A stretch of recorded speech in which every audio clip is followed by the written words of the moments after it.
Hi, everyone, and welcome to another episode of the Coming Home Project. That is the new title, by the way. How excited is everyone? I was going back and forth between coming home to your body and feeling at home in your body, and now I've just realized it is the Coming Home Project because coming home to ourselves is so integral in terms of our body, but also all aspects of our life. So, welcome. And today I have Rebecca Bass-Ching. She is a certified marriage and family therapist, and she is an expert in eating disorders, EDMR.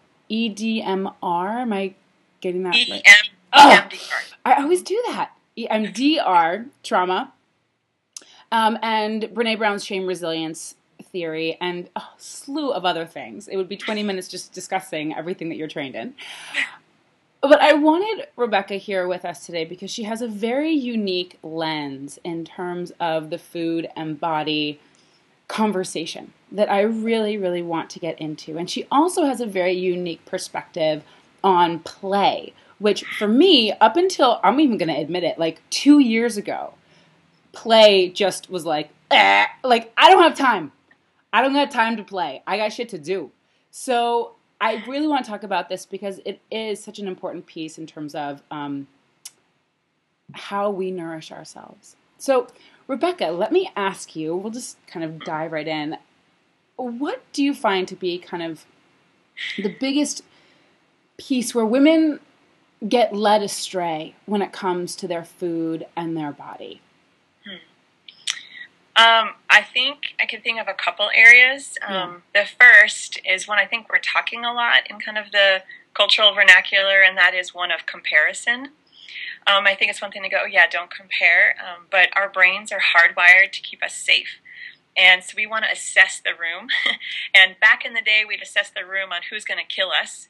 And we've evolved, at least in Western culture, where we assess now who's the cutest, the smartest, the funniest, the best dressed, the most popular, whatever that may be, who are the threats to us. And so that comparison piece and our worth is tricky. And then in terms of just who we are and our unique, our unique bodies, recognizing if we're stuck in some areas, whether it's on an emotional level and or physical, how we go about healing and making changes is that there isn't a one fix for all.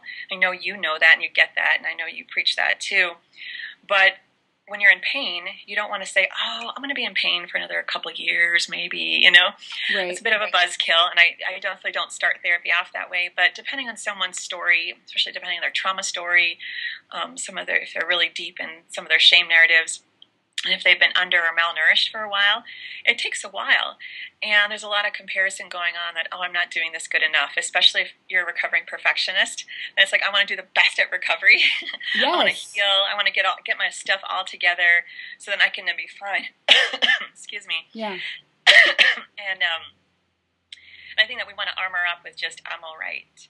And so that comparison piece is a big one. And then the other thing that I really run into a lot is this expectation for folks, especially who've been in a real intense journey on their recovery, whether it's from trauma, food and body issues, some integration of that, and feeling that there's this expectation just to love the body that they have. Yes. And there is a lot of that narrative in our culture, and I'm not opposed to it at all. But what my clients have taught me over the last, 11 plus years is that I'm missing so much, and I'm setting them up for a shame spiral. Yes. And that sometimes, so we work now on what is it like to respect your body or parts of your body that you don't like, and how do you hold a place of respect even with that dislike? And then that lays the foundation to more connection and less disengagement and less disassociation in that process. And so kind of just saying accept and love feels like you're stuck and static, and who wants to feel trapped? Yes. I mean, who does well when they're trapped? And so that shift, and we started a campaign early in the year about I choose respect over body shame for Eating Disorder Awareness Month, and it was such a huge success, and feedback we got was so positive and so helpful, and we've really seen that be really helpful for our individual and our workshop clients, and just adding to the narrative out there. I love what you just said because it's so true, and I actually just recently started a group, the Coming Home Project group. And I had everyone fill out what it is that they're looking from the group. And I would say half of them said, I'm looking to learn to love my body. And I was like, all right, ladies, step back. Right. Step back, because that is so much pressure and such an intense expectation. You know, if you could love your body every day, all day, you would have by now. Like, that's actually not the issue. And so I've kind of moved them away from this idea of, I have to love my body today, to how can I be present with what's here? Stop. Yeah. And that's where, for me, the trauma and distressing life event work comes in, because so they can bench negative and intense emotion. And because, again, our brain's just like, let's get out of this place. It's not safe. So if we get rid of or change something here, then I will not be in pain. And that's really on a very reductive level what's going on, and I validate that. But it's like, how do I choose to respect my body when it's causing me pain? And exactly. And then again, we hear from other people who love us, who don't see what maybe we see in the mirror. Oh, just love you're amazing, you're beautiful, yes, you're okay, yes. You're unique. And you're like, thanks, that's not helpful. And then it feels, some people's like it's helpful, but it doesn't go deep and it's not sustaining either. So I think that I really appreciate how you're approaching your group, and that love piece too. Love is a choice too, but I think sometimes when we talk about love, we're thinking of, I mean, I'm a total 80s kid, so, you know, that 80s movie Love is this, whoa, romance. And so really getting to what does love mean? And then when we unpack that, it's like, ooh, okay, let's respect maybe easier. So. I completely agree. So when you're kind of moving your patients kind of out of this, not out of the love paradigm, but kind of letting them kind of open up a bit to other possibilities. We're expanding the trajectory. Exactly. Of, I'm in pain, I'm in a bad place, to I'm cured. Versus, how do you deal with the messy? Yeah. Because honestly, in Western culture, I can feel very confident saying, find me a person that is sane and mentally well, that doesn't have a bad body image day at least once a month. Thank you.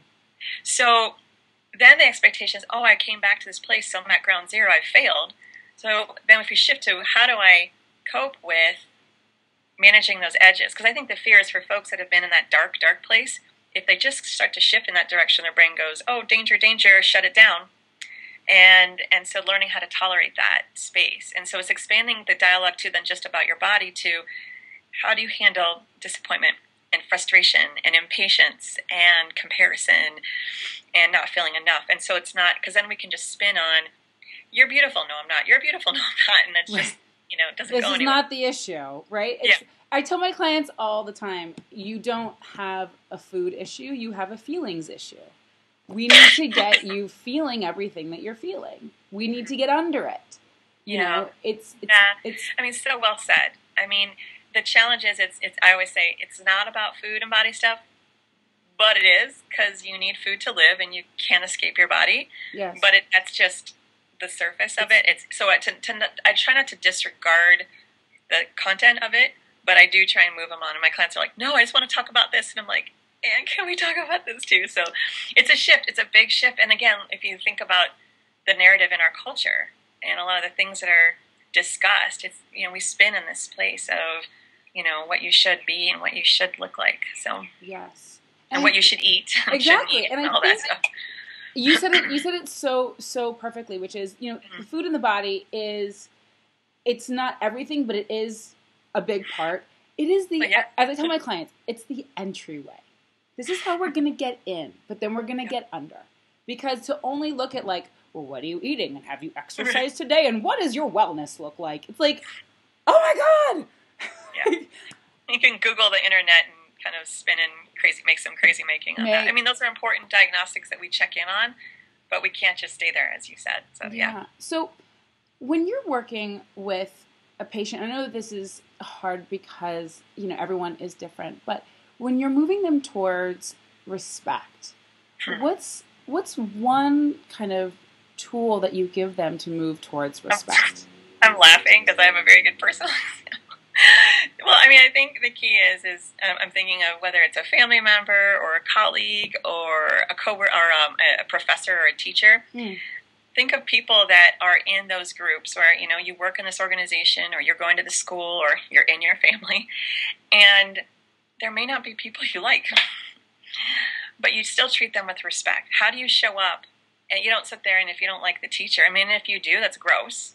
But I know that my clients have the ability. I mean, most of them armor up and want to be seen as awesome and perfect. Yes.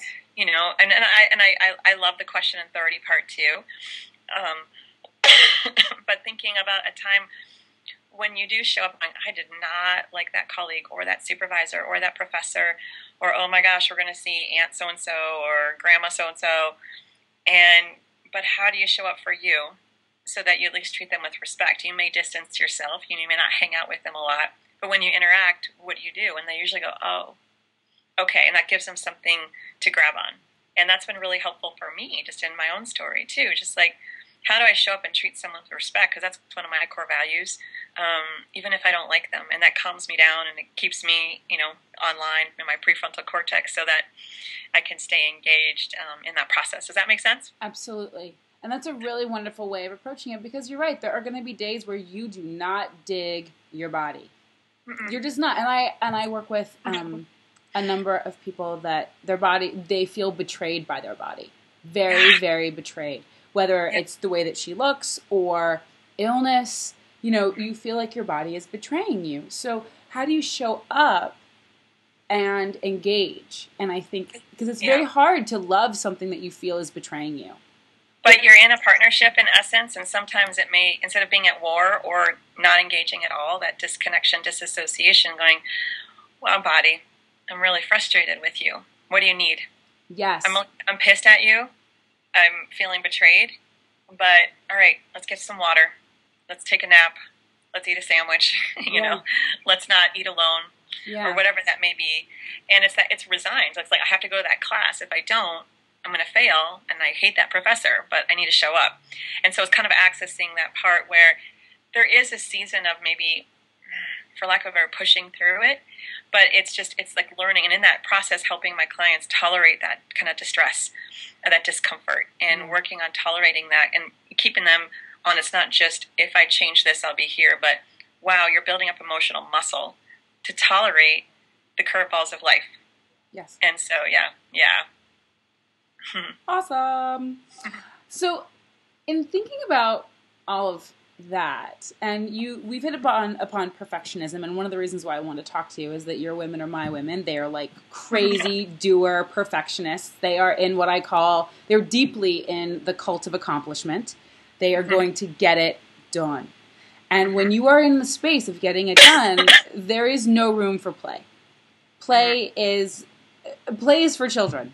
And you are not a child, you are a woman. Like, these are kind of all the things that I've experienced and my women have experienced. So I would love to get your thoughts on, one, the barriers that we create around play, the kind of walls that we put up against play, and why you think that we do that.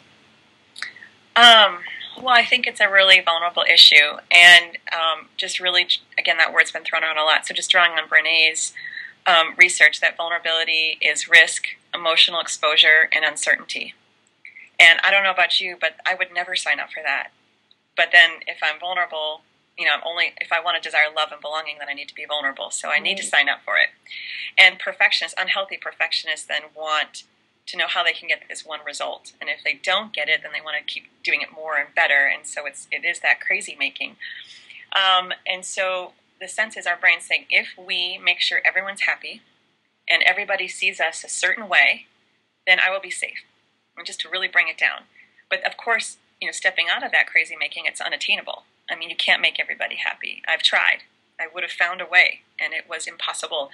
And so then we go to the place of, like you said, the accomplishment, the doing, and then at what expense? Our personal health, our relationships, and some personal health meaning physical and emotional health, relationships, and our own joy. Yes. And so there is this sense in a culture, kind of a post-industrial American culture too, that we have an amazing work ethic in this country. Yes. And there's this sense of, if you're playing, you're slacking. If you're playing, you're wasting. You're taking things for granted. Yes. You're not valuable. And so it pushes against your own true worth and value. And again, that ability to tolerate distress, to tolerate uncertainty and risk. But we're hardwired for play. And so actually, Brené Brown's the one that kind of turned me on to Stuart Brown, who is kind of to play what Brene is to shame and vulnerability. So he's a play researcher, and it's a wonderful book just called Play by Stuart Brown, and I highly recommend it to your readers. And, when he talks about play, our brains need it. It's just like we need sleep and why we need water and nutrient-dense food and pleasure and connection. Those things were hardwired for play.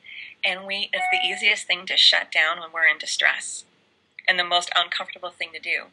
But those moments, like, it feels like a luxury. We've talked ourselves out of something that is our manna, that is kind of our lifeline. And I can be doing everything in my life right, but if I'm not playing. And so I have 2 young kids, a 6-year-old and a 4-year-old, and it's been so fun as I've been kind of digging into this work myself. And so even this morning, I have to tell you, Jamie, my son comes up. He just had his 4th birthday on Monday, and he goes, he's like this. Can we have an all-family squirt gun fight? And I'm like, absolutely, let's book it. And I joke when we have dance parties, and I'm like, who's ready to be uncool? And they're like, raise their hand. And I'm like, let's see how long that lasts, But we're hardwired for that play. And I think, again, I bring it back to the trauma piece. If there's part of our story, again, it doesn't have to be like childhood abuse but some kind of distressing life event, and perfectionism, failed perfectionism in that way, can be like, I don't deserve it. And we've talked ourselves out of it. Just like, how do I feed myself well? How do I move and rest my body well? How do I surround myself with relationships that are life-giving? It's all connected. And when we're comparing, again, this all circles back. I need to be like this, act like this, do this. Then it's like 20 minutes of dancing around the house to goofy 80s music, or getting on the beach. I kind of thought if I do something, I have to kind of have the whole day, but I've learned the art, maybe because I live in San Diego, the art of just the power beach run, and just goofing off in the waves. And it really is medicine for the soul. And I respect that it's a fight to get there when there's bills to pay, or there's crisis going on emotionally, relationally, or physically. And some people may be out of touch as what is fun. And, Stuart Brown, on that blog post you referenced, on my website, I list out the 7 components of really what play is. And, when you read it, your soul longs for it. And we want to shut that down too, because play brings us to a place of joy. And what Brené's research found is joy is the most difficult emotion to feel. Yes. It's the most prickly of them all. And that was like, ka-chung, when I learned that, and really validating that with my clients too. Homeostasis in our brain says we know how to deal with the shitstorm. Totally. We know how to deal with disappointment's my normal. So it sucks, but it's known. And so known versus uncertainty of joy, hell no, Yeah. And so it takes some time to rewire our brains. So it's scaffolding in that process. Even if it's just 5 minutes, or if it's just, I'm going to stop and go for a walk around the block, or around my house, or your complex, or wherever you live. It doesn't have to be like, I have to go to the beach and take up a new sport and be a master at it. That's not what play is. It's just I love the fact that play is something you lose track of time. And my favorite part of it is you lose kind of the awareness of what other people are thinking of you. You forget the collective other. And that to me, that's a superpower. That is I a want superpower. more of that. Yes. So, it's really interesting. I talk to my clients about 2 different things in this vein. One is what I call joy capping. It's when you are having joy and it freaks you out because you're not used to it and it feels uncomfortable, so you just cap it. You're like, okay, we're done here. Shut it down. Shut it down. And I have them notice, where are you joy capping? And then there's another list that I have them create, which is a lightening up list, because it's hard to lighten up sometimes. Like, we're so serious. And my women are very deep feelers and deep thinkers. So we value and we honor that depth. That richness, absolutely. Yes, but at the same time, we need to lighten up, like, whoa, Yeah, and I think for me, maybe it's a blessing. Some would say it's a curse. It's a blessing being a cheerleader in high school. I mean, we were kind of very competitive, but that ability just to like have that abandon, kind of peace. But being able to tolerate the vulnerability, the risk, the uncertainty, the emotional exposure. That's where we have to do that work. And again, that kind of lighten up list. It doesn't have to be getting stupid and not having boundaries. I mean, that's not it at all. Exactly. It's quite the opposite. And it's setting those boundaries. So. And I think, you said it's so great. Not getting stupid. Well, no, because I think that for a very long time, I just thought that I wasn't fun. Because what I thought was fun was stuff that I don't like to do. Like, I don't like to go out partying. I don't like to go drinking. I don't like to be like Girls Gone Wild. Like, I don't like it. Yeah. And so for a long time, I was like, well, that's fine. I guess I'm just not fun. And it's not true. Like, in creating a lightening up list or even a joy list or a fun list, you begin to fully honor and, like, put your stake in the ground of, like, this is what's fun to me. Yeah, like, it takes a lot of courage to do that because everyone's going to should and project their own fears. And just to circle back to, like, the going out and partying and the Girls Gone Wild, that's not fun. That's numbing out. That's a lot of pain. And I'm not against dancing or getting silly, but in a way that was respectful and honoring of ourselves and others too. Exactly. I think I think there's such a purity and innocence to play that I'm so drawn to, but it's also kind of like the joy where it's a little scary. Yeah. I still wrestle with the indulgence of it, but I'm at a place, and again, probably having kids has been wonderful medicine for me, just to dive in and sit with the wonder of reading a book and doing silly voices or making up songs. Yes. And I did, What Does the Fox Say? Oh my gosh. So yes. I was making it up to my son last night. It's like, what does the mommy say? Holden, come here. Holden, come here. What does the daddy say? Holden, sit down. Holden, sit down. And I did it for like everyone was like, he was belly laughing. Yeah. And again, it's just, that's the medicine. And really, it's these moments. And when I really empathize and respect people when I'm in pain, I want to shut this down.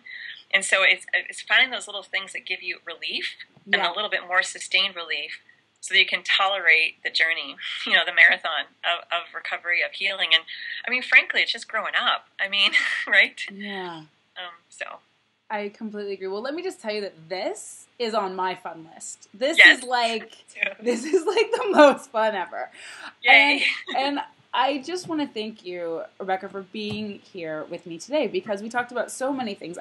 The two things that we hit upon that I loved the most was really this idea of taking ourselves out of this huge expectation of loving our body and moving towards respect, moving towards how can I be present with my body. And then this idea of play, because, everyone should go and check out the piece. Rebecca's website is actually, I'm going to mispronounce it. Is it Potentia? Yep, PotentiaTherapy.com. PotentiaTherapy.com. And on the blog, there is the great play piece. And there's this beautiful picture with the sun shining through, and it says, it's from Dr. Stuart Brown, the opposite of play is not work, it is depression. And I just find that to be so true and so great and really validating of like, right, I'm not happy because I'm not playing. It's not work. This is depression. real. That picture I took from my front stoop.